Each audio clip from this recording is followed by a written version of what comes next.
Assalamualaikum Sobat Tirai Goib. Salam jumpa di channel cerita horor. Kami akan ajak kalian menyelami dunia mistis yang tegang dan menyeramkan. Silahkan subscribe, like, komen, dan share, serta tekan tombol loncengnya, supaya kalian tidak ketinggalan cerita terbaru dari kami. Yang sudah subscribe semoga masuk surga. Senja telah bergeser mendekati malam, menggantikan sinar matahari dengan langit kelabu yang menggantung di cakrawala. Angin sore berhembus dingin, membawa bau tanah basah dan aroma layu dari dedaunan yang gugur. Di ujung jalan yang sepi, seorang pemuda bernama Bayu menghentikan motornya dengan napas terengah. Jam di ponselnya menunjukkan pukul 17.45, dan ia tahu ia harus segera menemukan tempat untuk bermalam. Bayu baru tiba di kota ini untuk mencari pekerjaan. Dengan sisa uang yang tipis, ia membutuhkan kos murah secepat mungkin.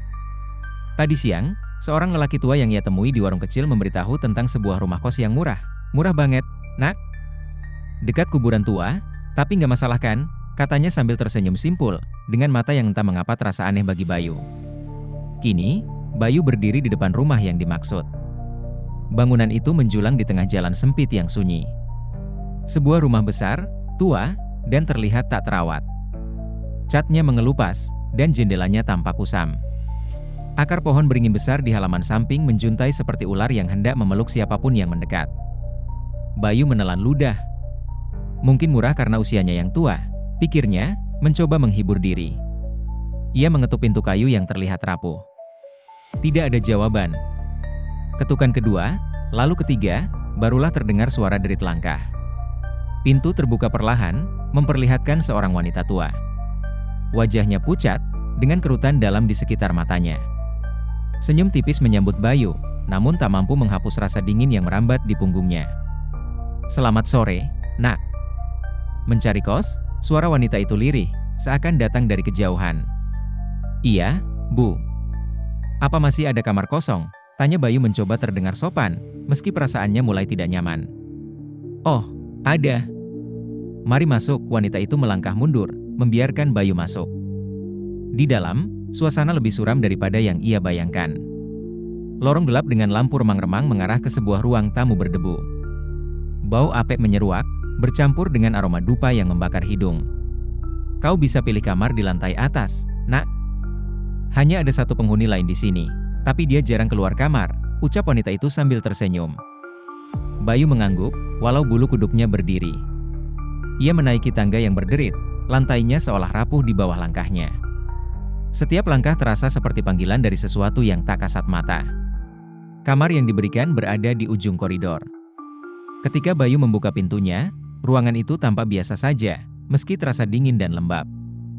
Sebuah kasur tua, meja kecil, dan cermin berdebu menghiasi ruangan itu. Bayu meletakkan tasnya dan menyalakan lampu meja yang redup. Saat malam semakin larut, Bayu terbangun oleh suara ketukan. Bukan di pintu, melainkan di dinding.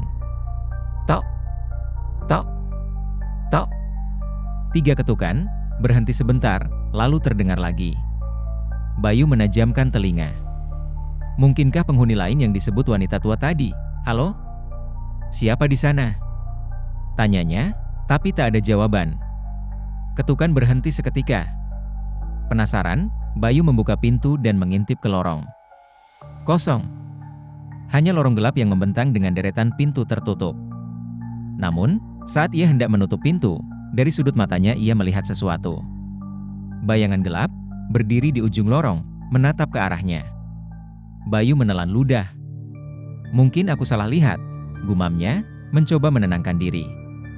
Tapi saat ia menutup pintu, suara ketukan itu terdengar lagi, kali ini lebih keras. Bayu mengambil ponsel untuk menyalakan senter dan memeriksa lorong. Cahaya senter menembus kegelapan, dan ia melihat pintu di ujung lorong terbuka perlahan. Bayu merasa tubuhnya kaku. Dalam keremangan, sosok seorang anak kecil berdiri, menunduk, dengan rambut hitam panjang menutupi wajahnya. "Siapa kamu?" Bayu bertanya, suaranya gemetar. Anak itu tidak menjawab, hanya mengangkat kepala perlahan. Mata hitam pekat, wajah pucat dengan senyum tipis yang tak wajar. Bayu mundur, ponselnya hampir jatuh dari genggaman. Saat itulah suara tawa kecil terdengar, lirih dan menggema di sepanjang lorong.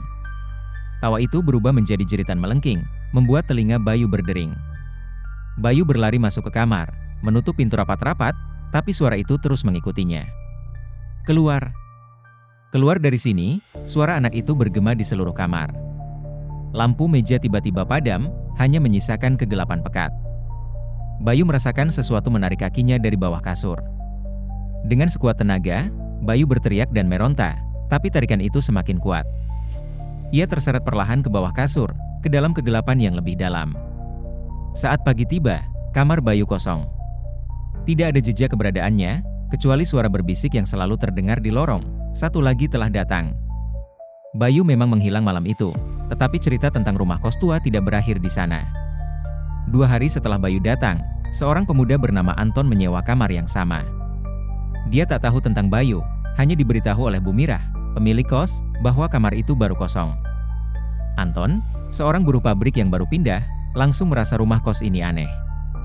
Bukan hanya karena sepinya, tapi juga karena suasana yang berat, seolah udara di dalam rumah itu penuh bayangan gelap yang tak terlihat. Tetangga terdekat rumah kos itu, Embok Ranti, seorang penjual sayur, sering melewati rumah itu setiap pagi untuk menawarkan dagangannya. Ia selalu merasa hawa tak sedap saat melangkah di depan rumah itu. Daun-daun beringin tua di halaman rumah sering bergoyang sendiri, meski tidak ada angin bertiup. "Anton, kamu yakin mau tinggal di situ?" tanya Mbok Ranti pagi itu ketika melihat Anton keluar dari gerbang sambil membawa tas besar berisi pakaian. "Iya, Embok. Kosnya murah," jawab Anton sambil tersenyum, meskipun hatinya masih bimbang. "Embok cuma mau bilang, hati-hati di sana." Banyak yang gak bertahan lama di kos itu, ucap Mbok Ranti dengan nada berbisik, seolah tak ingin terdengar oleh siapapun. Sekitar pukul 23, Anton berbaring di kasur tua yang sudah mulai bau apek. Lampu kamar menyala redup, menambah kesan seram. Tiba-tiba terdengar suara langkah kaki di lorong. Anton mengernyitkan dahi. Suara itu terdengar seperti langkah seseorang yang memakai sepatu kayu. "Bu Mirah," panggil Anton.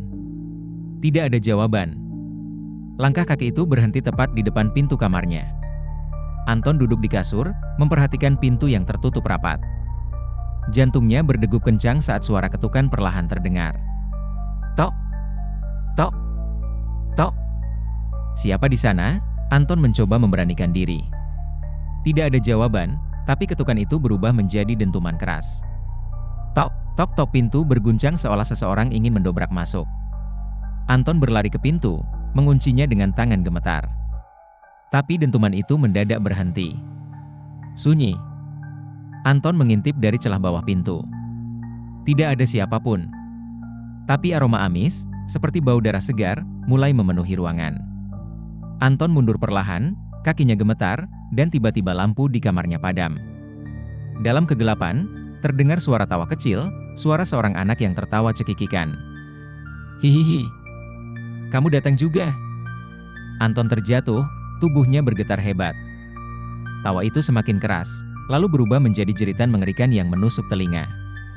Pagi itu, Embok Ranti datang lagi, membawa sayur dan berharap bisa bertemu Anton. Namun, Anton tidak keluar. Embok Ranti mencoba mengetuk pintu rumah kos, tapi tak ada jawaban. Merasa khawatir, dia bertanya pada Bu Mirah. "Anton di mana, Bu?" tanya Embok Ranti. Bu Mirah hanya tersenyum aneh, wajahnya terlihat lebih pucat dari biasanya. "Dia sudah pergi, Embok." Katanya tidak betah, jawabnya dengan suara lirih. Embok Ranti merasa ada yang tidak beres. Setiap kali seseorang masuk rumah itu, mereka menghilang tanpa jejak. Sementara itu, tetangga sebelah rumah kos, Pak Yadi, juga mulai merasakan hal aneh. Malam sebelumnya, dia melihat sesuatu dari jendela rumahnya. Sesosok anak kecil berdiri di bawah pohon beringin, dengan rambut panjang menutupi wajahnya, persis seperti yang pernah dilihat Bayu. Anak itu berdiri diam, menatap rumah kos, dan menghilang begitu saja ketika Pak Yadi mencoba mendekat. Anton kembali muncul malam itu. Tapi kali ini, wajahnya bukan lagi seperti sebelumnya. Kulitnya pucat, matanya kosong seperti tidak memiliki jiwa. Embok Ranti melihatnya dari kejauhan, saat Anton berjalan dengan langkah kaku menuju pohon beringin. "Aku harus ke sana," bisik Embok Ranti, meskipun tubuhnya diliputi ketakutan. Namun, saat Embok Ranti mendekat, Anton tiba-tiba berhenti di bawah pohon. Ia menengadahkan wajahnya ke langit, lalu tertawa. Tawa itu bukan tawa manusia biasa.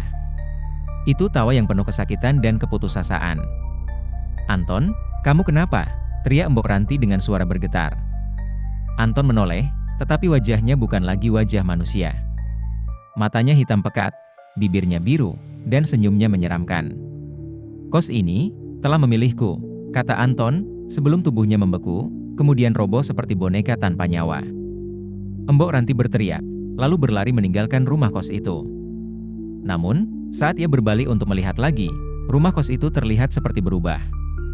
Bangunannya lebih tua, lebih menyeramkan, dengan jendela yang terbuka lebar, seakan mengawasi siapapun yang berani datang.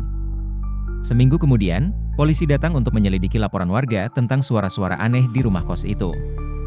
Namun, mereka tidak menemukan siapapun. Kamar yang sebelumnya ditempati Anton kosong. Tak ada jejak Anton atau Bayu. Satu-satunya yang tersisa hanyalah cermin di dalam kamar yang tertulis dengan darah, "Kamu berikutnya." Terima kasih Sobat Tirai Goib. Jangan lupa subscribe, like, komen, dan share serta nyalakan tombol loncengnya. Yang sudah subscribe semoga masuk surga.